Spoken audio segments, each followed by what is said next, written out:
The gate was already closing before anyone fired a shot. June 1875. Fort Sill, Oklahoma Territory. A man walks in from the southern plains, lean, deeply scarred, carrying nothing visible.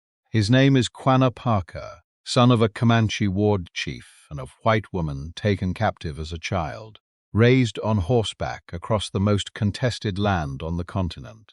By any honest measure, one of the most capable and dangerous human beings alive on the North American frontier. And he is walking, voluntarily, into a military fort.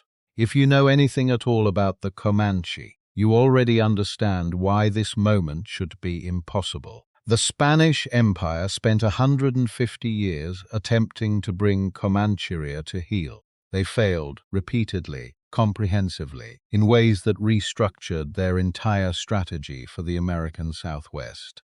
The French tried from the north and the east and pulled back. The Republic of Texas threw its best fighters at Comanche territory for decades, rangers who were themselves among the hardest men on the continent.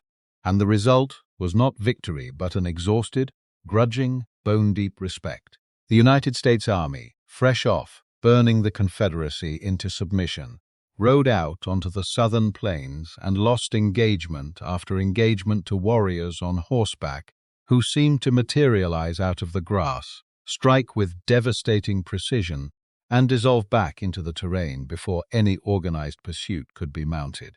Nobody beat the Comanche on an open field, not in a fair fight, not in over 100 years of continuous serious attempts. So why is this man, the last free Comanche war chief, walking into a cage? That question is worth sitting with.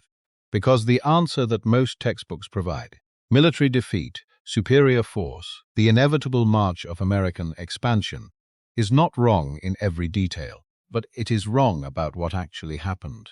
It misses the mechanism.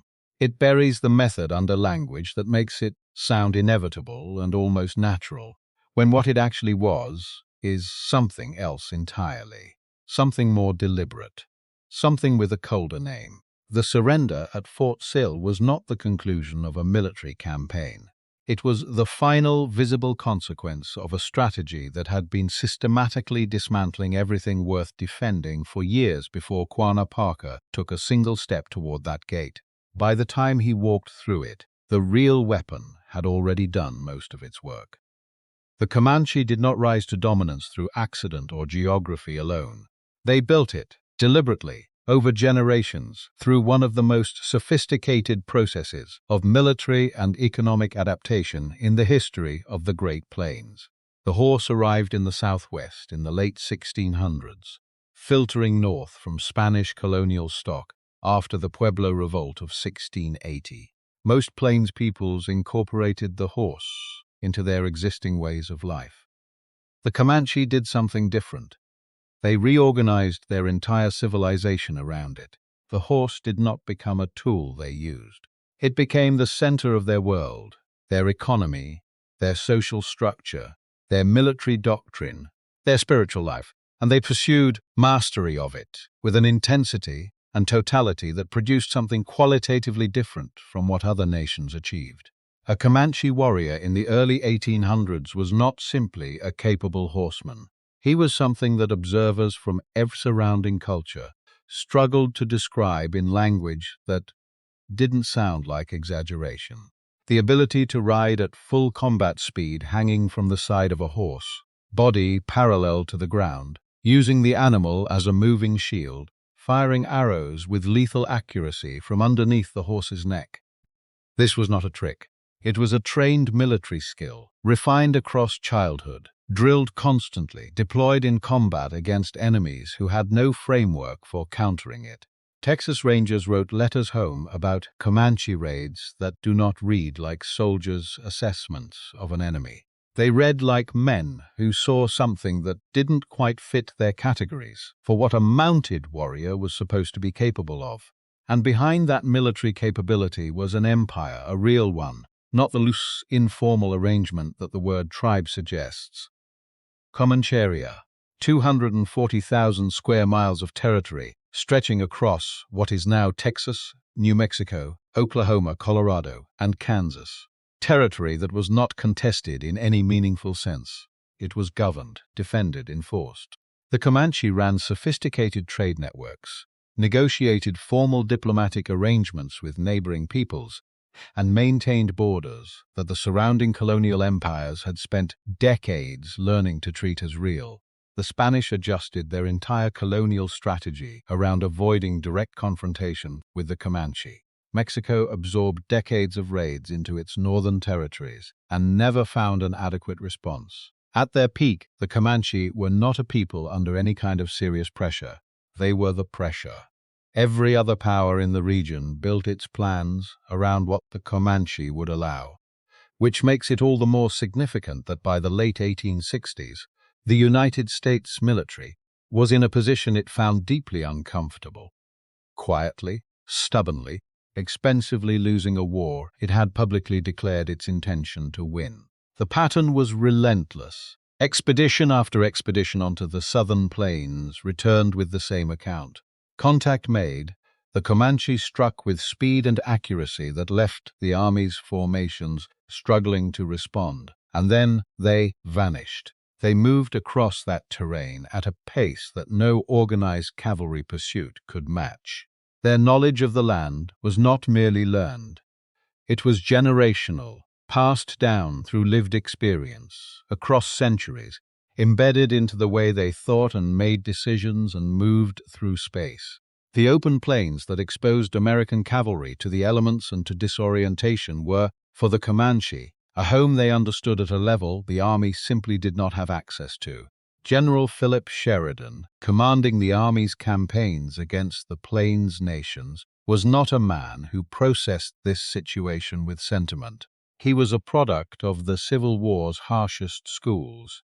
He had watched Grant and Sherman demonstrate what happened when you stopped thinking about the battle in front of you and started thinking about the system sustaining your enemy. He applied that framework to the southern plains with a clarity that is difficult to read about, without feeling something complicated.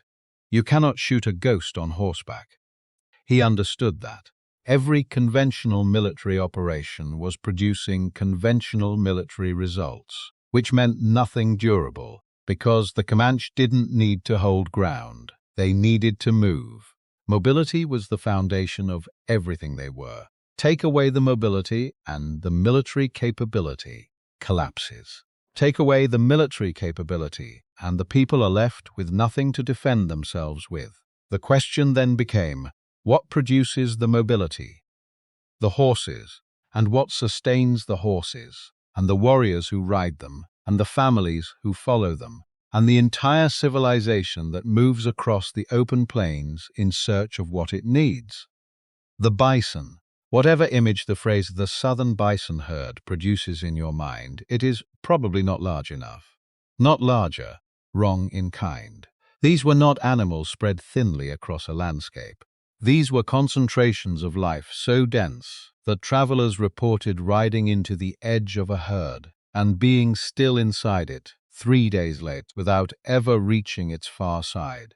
The ground announcing the herd before you could see it. A vibration that came up through the soil and into your feet, a low thrumming that your horse felt before your ears registered anything. The smell arriving from miles ahead on the wind. The sound, when you were close, becoming something that stopped feeling like a sound made by animals and started feeling like weather. 50 million animals. The number is almost meaningless without the sensory reality of what that represented. For the Comanche, the bison was not part of their economy. It was the economy, entire and irreplaceable, hides for the tipis that sheltered families across the brutal winters of the southern plains, robes for warmth when the temperature dropped below what the body could survive, sinew for the bowstrings that made their cavalry the most effective mounted archer force in the Western Hemisphere, bones for tools, fat rendered against the cold, dried meat, processed, packed, portable, that sustained families through months of movement and allowed warriors to travel and fight far from any fixed supply. The bison was the material foundation of every system that made Comanche life possible, from the most basic survival to the most sophisticated military operation. Sheridan understood this the way a general understands a supply line. You do not have to defeat the army in the field if you can eliminate the supply that feeds it. The army's capability becomes irrelevant when the foundation underneath it is gone. By the early 1870s, the Transcontinental Railroad had done something that changed the economics of the plains entirely. It made the mass commercial harvest of bison hides profitable for the first time at industrial scale. Professional hunters arrived with Sharp's rifles, capable of dropping an animal at distance, and the critical knowledge that bison, unfamiliar with the sound and meaning of a gunshot, would not flee a herd under fire the way other animals learned to. A single hunter, positioned correctly upwind, could kill animal after animal without moving from his spot, working through a herd methodically while the animals around his targets continued to graze. Hide operations set up processing lines. Trains ran east with loads of stacked skins, while the carcasses lay where they fell across miles and miles of open grassland, the bones bleaching in the sun, the smell of rot drifting for days on the wind. When a Texas state delegation came to Washington to propose legislation protecting the remaining herds, motivated not by concern for the Comanche, but by worry about the long-term economic consequences of losing the herds entirely, Sheridan addressed them in terms that left no ambiguity. "Stop the legislation," he told them. The hide hunters were accomplishing more against the Comanche's ability to sustain resistance than the entire army could achieve, with soldiers and weapons and military campaigns. He suggested the hunters deserved medals rather than restrictions. He said it plainly, in front of legislators, as a matter of military policy, not ambiguous, not the unintended consequence of market forces nobody understood, not a tragedy produced by the collision of economic incentives. A general of the United States Army, standing before elected officials, explicitly endorsing the ecological destruction of a civilization's food supply as a deliberate military strategy. Named, endorsed, advocated for out loud. The hunters kept working. By 1878, the southern herd was gone, not depleted, not reduced to a concerning level, functionally, permanently, irreversibly gone. 50 million animals reduced to a remnant so small it barely registered. The plains that had shaken with life for 10,000 years went quiet in a way that the people who had lived alongside those herds, their entire lives described as a kind of wrongness. A silence that didn't feel like silence but like absence, like something enormous removed. The Comanche were still out there, still armed, still capable of striking the army with real effectiveness when contact was made. But they were hunting on grassland that had nothing left to give them, and the winter of 1873 into 1874 was the first winter in which that reality started becoming undeniable. Sheridan was not finished, because a starving Comanche on a horse is still a Comanche on a horse. Mobility was still there, the capacity to move, to strike, to evade, to survive a winter by moving toward whatever resources remained. All of that still existed as long as the horses did, and the horses, for the moment, were still there. September 28, 1874. Colonel Ranald Mackenzie rides the 4th Cavalry into Palo Duro Canyon. The canyon is cut into the Texas panhandle in a way that makes it almost invisible from the surrounding plain. The walls drop hundreds of feet in shades of red and deep ochre, and the floor is completely hidden until you are almost standing at its edge. The Comanche had known this place for generations. The canyon walls blocked the worst of the winter wind. Grass on the floor remained long after the open plain had gone brown and hard. Creek beds with water. It was a refuge, in the oldest sense of the word. The place you brought your families when the cold came, and the plains offered nothing adequate to sustain them through it. What Mackenzie finds at the bottom is not a war camp. It is a world in winter preparation. Thousands of people, families, children, elders, the full spectrum of a living civilization, gathered beneath the canyon walls. Painted tipis stretching for miles along the floor. Cook fires burning in the cold morning air. The smell of food being prepared, and the horse herds, moving slowly through the sheltered grass below, breathing visible in the cold, the sound of them together, a low, constant presence beneath everything else. The engagement is brief. The Comanche scatter up the canyon walls. The soldiers take the camp. By the recorded metrics of military engagement, this barely qualifies as a significant battle. The army's losses are minimal. Then Mackenzie issues the orders that turn this day into something else. Everything burns. The teepees, the winter food stores accumulated through the autumn, the robes and blankets that represented the difference between surviving the coming months and not surviving them, the tools, the dried meat, the processed hides, every material thing those thousands of people had built and gathered and prepared against the winter, reduced to ash on the canyon floor. The smoke climbs the red walls in black columns and spreads above the canyon rim, visible for miles across the surrounding plain. Then he turns to the horses, 1,400 of them, gathered in the canyon. And Mackenzie is working from a strategic framework that Sheridan has made explicit. Capturing the horses is insufficient. The Comanche will find ways to recover them. They will raid for new ones, the way they have always reacquired everything they needed. Mobility is what makes them impossible to fix in place, and mobility runs entirely on horses, and the only outcome that removes mobility permanently is an outcome where the horses do not exist anymore. He orders them shot, every one. The soldiers move through the herd with the patient, methodical efficiency of men who understand the purpose of what they are doing and have decided to do it correctly. The canyon amplifies everything. The walls catch each rifle report and hold it and throw it back and stack it against the next one, so the sound fills the canyon and climbs the walls and reaches the Comanche on the ridges above with a clarity that leaves nothing uncertain about what is happening below. They cannot block it out. They cannot stop it. They are standing on the rim of their sanctuary, watching the world below them being unmade, one shot at a time. Think about what the horse represented to a Comanche man or woman in 1874. Not abstractly, concretely. A warrior's entire standing in his community, moved through horses, accumulated, given, demonstrated. Young men built their identities and their futures through horses. Marriage involved horses. The respect and influence a man held in his band ran directly through what he had and what he was willing to give.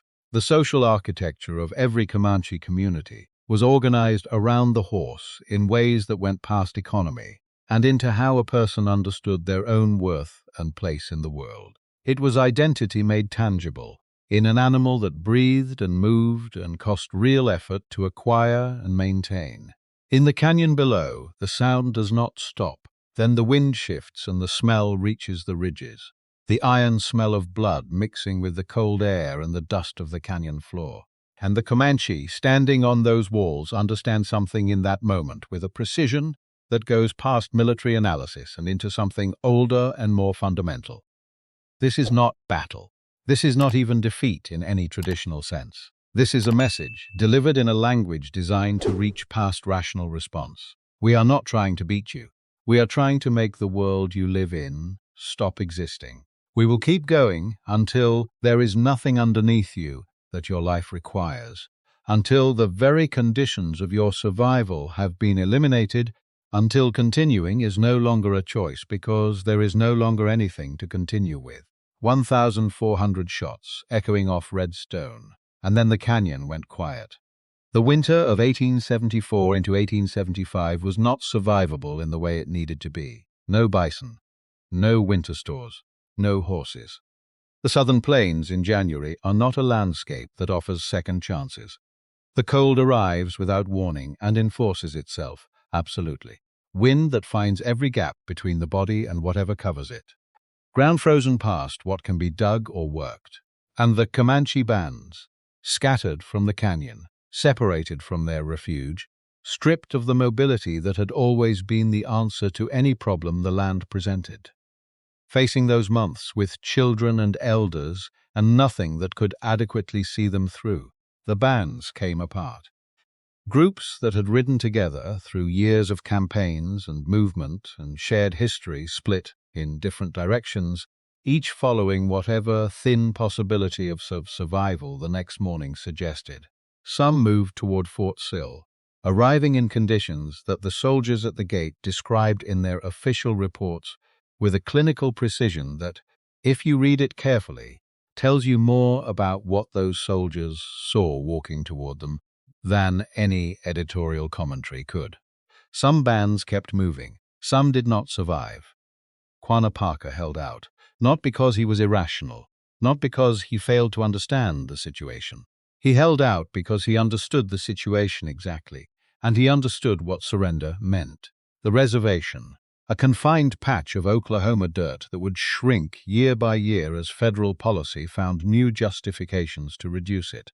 Children taken to government schools where speaking Comanche was a punishable violation, where hair was cut, where clothing was changed, where everything that connected a child to what their parents had been was systematically removed. The 240,000 square miles of territory his people had governed for over a century, reduced to an assigned space with a fence around it. The horse warriors of the southern plains, learning to be farmers, to be Christian, to be something the United States government had decided, was an acceptable replacement for what they actually were. He held out until holding out meant watching children die in the freezing cold. And then he walked into Fort Sill. Not because the United States Army had defeated him. The Army had never defeated him, not in any direct engagement, not on any open ground where the contest was between fighting men. He walked through that gate because the Army had made the only two remaining options of survival in a cage or death in the open, and he chose the option that kept his people alive. The difference between those things matters. The history that collapses them into the same narrative. Military defeat, the inevitable assertion of superior force, the natural progression of a more powerful civilization displacing a less powerful one, gets the surface facts more or less right and misses the actual story entirely. The Comanche were not outfought, they were outdestroyed. What Sheridan designed and implemented was not military strategy in any traditional sense. It was the willingness to treat an entire ecosystem, the bison herds, the winter refuges, the horse herds, the grass itself, the specific material conditions that made Comanche existence possible, as legitimate military targets, to wage war not against an army, but against the world that sustained the army, to not just defeat a people, but to dismantle the foundation underneath them, until standing was no longer physically possible. It worked.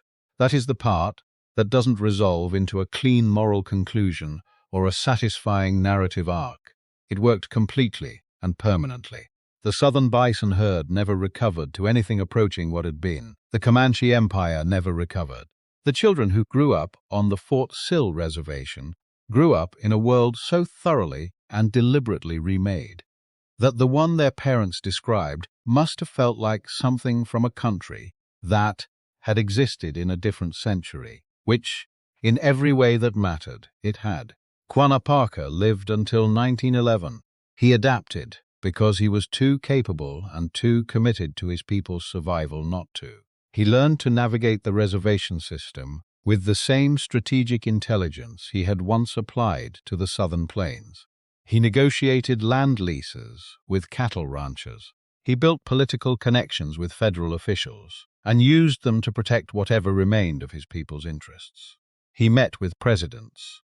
He became, by every external measure, one of the more effective leaders his people had in the reservation era. Photographs from his later years show a composed man in formal dress, meeting the camera directly without flinching.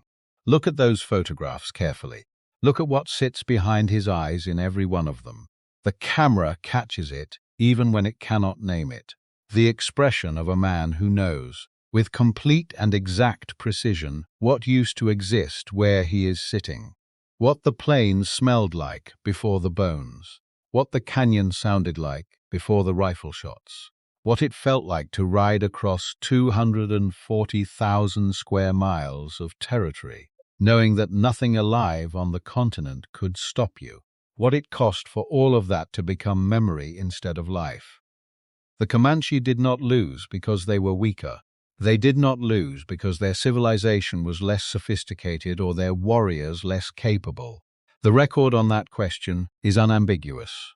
They lost because their enemy was willing to do something they were not.